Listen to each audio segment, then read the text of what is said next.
নতুন জায়গায়, এটা আর বলছি না, এটা সারপ্রাইজ দেবো। তো চলো রাইডার বিনয়ের সঙ্গে আজকে নতুন এপিসোডে এই হচ্ছে বন্ধু আমার। হ্যালো ফ্রেন্ডস, আমরা এখন কোথায় যাচ্ছি? আমরা এখন এই মুহূর্তে জলপাইগুড়ি এলাকার বেলাকোবা টি বাগানের আশপাশেই আছি। আমরা এখন যাব বৈকুণ্ঠপুর ফরেস্টের ভিতরে একটা আদিবাসী জঙ্গল আছে। আচ্ছা, ওই জঙ্গলে আমরা ঢুকবো।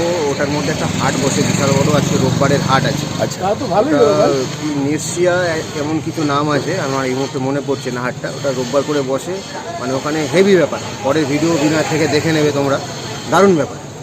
চলো নেক্সট আমরা কোথায় যাচ্ছি দেখতে থাকো রাইডার বিনয়ের সঙ্গে।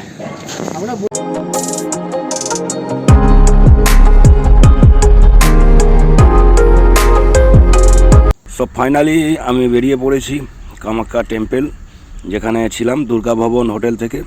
এখন সরাইঘাট ব্রিজ ক্রস করে আমি পুঁথিমারির দিকে যাচ্ছি। ওখান থেকে সন্ধিয়া নলবাড়ি হয়ে বঙ্গাইগো হয়ে আলিপুরদুয়ার হয়ে আমি বেরিয়ে যাব জলপাইগুড়ির দিকে। এখন আমি আছি নলবাড়ির এখানে, এরপর বনগাঁও পড়বে। এদিকে রাস্তাটা খুব অন্ধকার, সবাই আগে আছে, আমি পিছনেই যাচ্ছি। আমি মাঝে একটু দাঁড়িয়েছিলাম কিছু চিকলেট নেওয়ার জন্য, একটা ধাবা দোকান খোলা দেখে। এখন বনগাঁওর দিকে আছি, আর এখান থেকে আমি আলিপুরদুয়ার হয়ে ফলাকাটা হয়ে বেরোবো। রাস্তা খুবই মোটামুটি ভালো, খুব খারাপও না খুব ভালোও না, কেন অন্ধকার, নিজের স্পিড কন্ট্রোল রেখে যেতে হবে। তাই ফলাকাটা হয়ে ধূপগুড়ি হয়ে জলপাইগুড়িতে ঢুকবো। আমার বন্ধু কিষানজিৎ আমাকে লোকেশানটা পাঠিয়ে দিয়েছে, ও যে মেন লোকেশানে আছে সেখান থেকে আমাকে পাঠিয়ে দিয়েছে লোকেশানটা। অ্যাকচুয়ালি এই রাইডে বেলেকোবাটা যেখানে আমার বন্ধু কিষানজিৎ দা আছে, ঠিক আছে, এটা ছিল না। তো ও বললো ওখানে অনেক সাইট সিইং আছে, বৈকুণ্ঠপুর ফরেস্ট আছে, ভোরের আলো একটা নতুন ব্রিজ হয়েছে, সেটা দেখবো। ওই বৈকুণ্ঠপুর ফরেস্টের মধ্যে একটা আদিবাসী গ্রাম আছে, সেখানে ঘুরবো। প্রথমেই আমি বলে দিয়েছি যে কী কী পাওয়া যায় না পাওয়া যায়, আমার বন্ধু কিছুটা তোমাদের মধ্যে শেয়ার করেছে। তো সেই জন্য আমরা যাচ্ছি। এখান থেকে আমাদের টিম ভাগ হয়ে গেছে। আমাদের মৈনাকদা আগে থেকেই আমাদের সঙ্গে বেরিয়ে গেছে। তারপর এই কামাখ্যা থেকে অভিজিৎ দা আমাদের থেকে আলাদা হয়ে গেল, উনি আবার সোলো রাইড করবে। উনি বেরিয়ে যাবে শিলং মেঘালয়ের দিকে, কারণ ওনার ছুটি বেশি আছে। সো আপাতত এখন আমরা 4 জন রাইড করছি, আগে 3 জন আছে।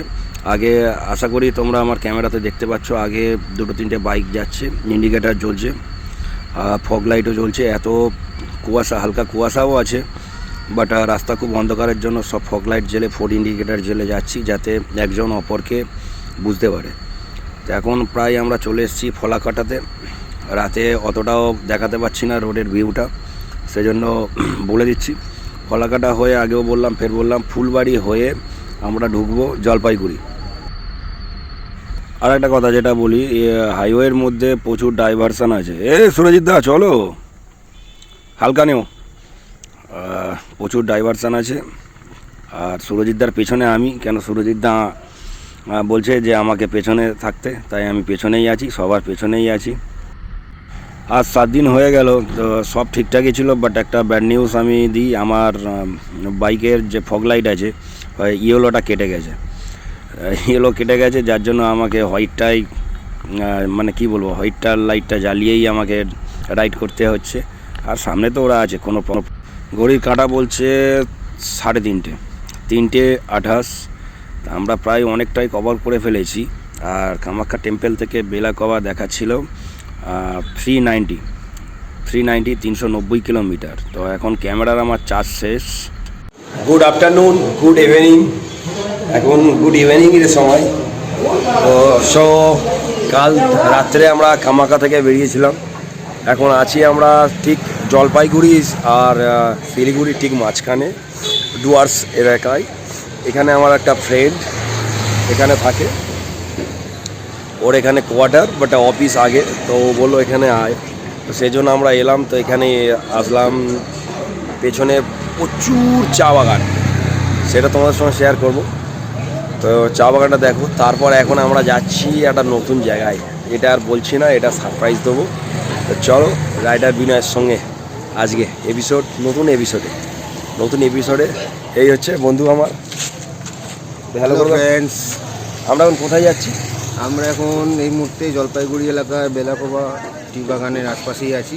আমরা এখন যাব বৈকুণ্ঠপুর ফরেস্টের ভিতরে একটা আদিবাসী জঙ্গল আছে। আচ্ছা ওই জঙ্গলে আমরা ঢুকবো। ওটার মধ্যে একটা হাট বসে, বিশাল বড়। আজকে রোববারের হাট আছে। আচ্ছা ওটা কি নির্সিয়া এমন কিছু নাম আছে, আমার এই মুহূর্তে মনে পড়ছে না হাটটা। ওটা রোববার করে বসে, মানে ওখানে হেভি ব্যাপার। পরে ভিডিও বিনা থেকে দেখে নেবে তোমরা, দারুণ ব্যাপার।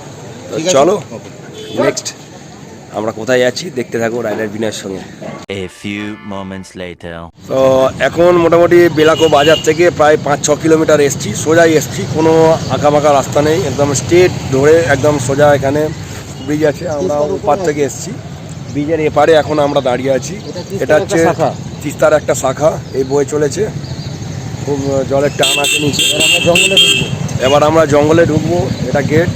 তো চলো আজকের কি বলবো, আরও হবে। জঙ্গলে ঢুকি, মার্কেটে বাজারে ঢুকবো, আদিবাসী বাজারে ঢুকবো, আরও দেখাচ্ছি পরে। চলো। এই যে রাস্তা, আমরা ঢুকে গেছি রাইডার বিনয়ের সাথে।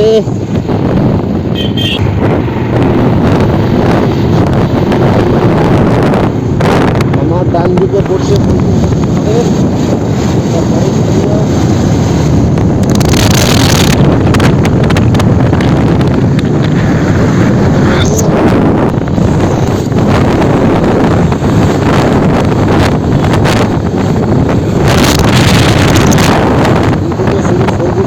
চা বাগান।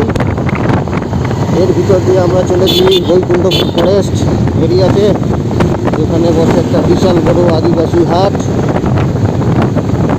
12-14 রকমের মাংস সেখানে পাওয়া যায়, রান্না করে খাওয়ানো হয়।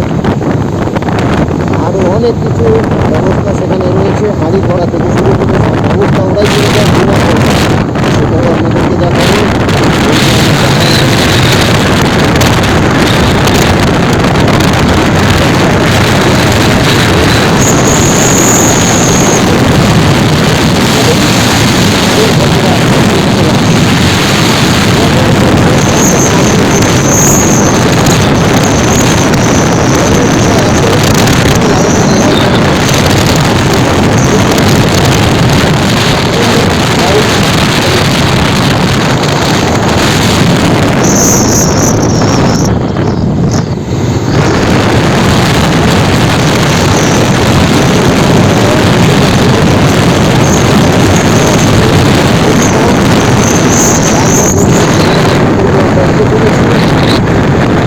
আমার বাঁদিকে দেখতে পাবেন কিছু কিছু জায়গায় আগুন পোয়ানো শুরু হয়ে গেছে।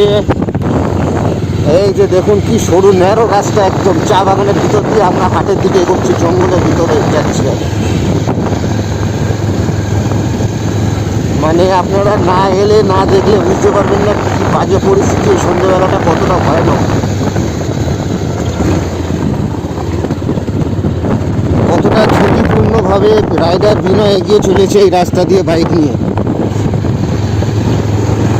সাথে আমাদের সহযোগী বন্ধুরা রাইডাররা রয়েছে, আমরা সবাই চলেছি। সবুজ মোড়া চা বাগানটা দেখুন, লাইটটা ঘুরেছে, দিনের শেষ আলো, খুব সুন্দর লাগছে। তো বন্ধুরা, আরও এখান থেকে 4 কিলোমিটার আমাদের যেতে হবে। দিনের আলো প্রায় শেষ হয়ে এসছে, আর কিছুটা আলো বেঁচে আছে। হাটও মনে হয় 1-2 ঘন্টা আছে। আমরা একদম শেষ মুহূর্তে এসে পৌঁছেছি। শেষ মুহূর্তে আমরা পৌঁছাবো হাটে। এই চা বাগান আর বৈকুণ্ঠপুরের বড় বড় গাছের ফরেস্ট এর ভিতর দিয়ে গিয়ে যাচ্ছে। এই যে চা বাগানগুলো দেখছেন, এখানে লোকালয়ে হাতি ঢুকে পড়ে। এই চা বাগানে হাতি ঢুকে পড়ে এই লোকালয়ে। এখনকার যেহেতু জঙ্গল এরিয়া, আগে রাস্তাটা দেখুন, খুবই বাজে অবস্থা। অনেকটা সন্ধে হয়ে গেছে। এখানকার মানে লাস্ট ভিলেজ বা এখানকার লাস্ট গ্রামের লোকেজন যে আছে, বাড়ি থেকে 2-1জনকে জিজ্ঞাসা করছি যে দাদা সন্ধে হয়ে যাচ্ছে, ভেতরে যেও না, হাতি বের হবে, হাতির তো দল বের হবে, প্লাস নাকি এখানে চিতাও মাঝে মাঝে বের হয়। তাই আমি আর রিস্ক নিচ্ছি না, কেউ নিচ্ছে না। অলরেডি আমাদের 3টে বাইকের মধ্যে একটা বাইক চলে গেছে, যে বয়স্ক লোক করে যে ছিল সুরজিৎ মাকাল, সে বেরিয়ে গেছে। তো এখন তন্ময় আছে, কিষানজিৎ আছে, কিষানজিতের বন্ধু আছে, আমি আছি, 4 জন আছি। আর লোকালিটির সঙ্গে কথা বলে যা বুঝলাম, 4টের মধ্যে এখানে ঘুরে ব্যাক করে যাওয়া ভালো। সন্ধে হয়ে গেলে আর ঘোরা যাবে না, একটা ভয়ের সংকেত থাকে, যেটা এখন আমি উপভোগ করছি। যাওয়ারও ইচ্ছা হচ্ছে, বাট যেটা বলছে এরা একটা ভয়ের সংকট উপভোগ করছি। তা আজকে আর মানে সরি টু সে আমি আর দেখাতে পারলাম না ভিতরে। তো যাই হোক, এইটুকু ইনফরমেশান তোমাদের দিলাম। যদি কখনও কোনো দিন এখানে আসো, 4টের মধ্যে ঘুরে ব্যাক করে যাওয়াই ভালো, যেটা আজকে আমি পারলাম না, তার জন্য ঠিক আছে।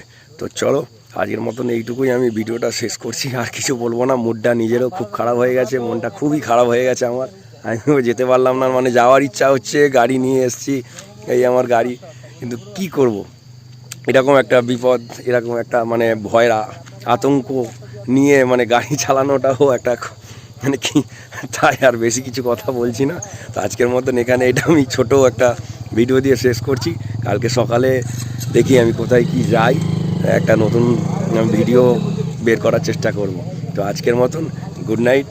কিছু মনে করো না, ইফ ইউ ডোন্ট মাইন্ড বন্ধুরা, রাইডার উইনার সঙ্গে থেকো, পাশে থেকো। ভালো লাগলে কমেন্ট করো, শেয়ার করো, লাইক করো, আর একটু ভালোবাসা দিও ভাইকে, একটু মানে কি বলবো, একটু পাশে থেকো, এই আর কি। তো আজকের মতন গুড নাইট, সবাই ভালো থেকো, সুস্থ থেকো।